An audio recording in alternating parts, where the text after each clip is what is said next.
কি রান্না হচ্ছে আজকে? নারকেলি কচুর আগায় যে নরম এটা থাকে সেটা ভাজি করছি চিংড়ি মাছ দিয়ে।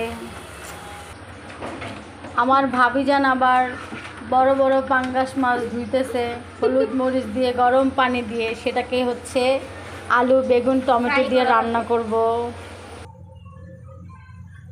এদিকে এক ফাঁকে আমরা আবার ভেন্ডি ভাজি করে রেখে দিয়েছিলাম। আমার আম্মু যেহেতু অসুস্থ তার জন্য আবার করলা ভাজিও করা লাগবে। তো আমি এবার এদিকে ওই যে মাছটা রান্না করব সেটার জন্য মশলাটা কষাচ্ছি। আম্মু যেহেতু অসুস্থ, সে বিছানা থেকে মাথায় তুলতে পারতেছে না, তো কাজের ফাঁকে তাকে আবার আম কেটে দিলাম। এই নাকি স্বাদের মাছ, খুব মজার মাছ, পাঙ্গাস মাছ। অনেকেই খুব মজা করে এটা খায়, কিন্তু আমি কেন খাই না, আমার কেন ভালো লাগে না, এটা কি কেউ বলতে পারে? তো এই হয়ে গেল তরকারি।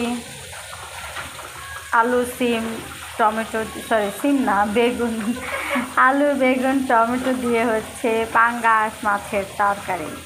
এত মজার মাছ আমি কেন খাই না? ছোটোবেলায় যখন আম্মু নিয়ে আসতো বা বাবা নিয়ে আসতো বাজার থেকে, মানে আমি দেখা মাত্রই আমার মামাদের বাসায় চলে যেতাম। এখন তো তাও একটু ধরি নাড়ি চাড়ি, কিন্তু আগে এটাও করা হতো না।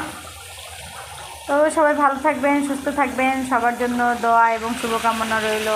আমার জন্য সবাই দোয়া করবেন, আমার পেজে লাইক ফলো দিয়ে পাশে থাকবেন। কারো যদি মনে হয় যে না, আপনার একটা লাইক কমেন্ট একটা শেয়ারে আমার কিছু উপকার হবে, তো সেটা করলে তো মন্দ হয় না। আপনি আমার পাশে থাকবেন, আমি আপনার পাশে থাকবো। আল্লাহ হাফেজ।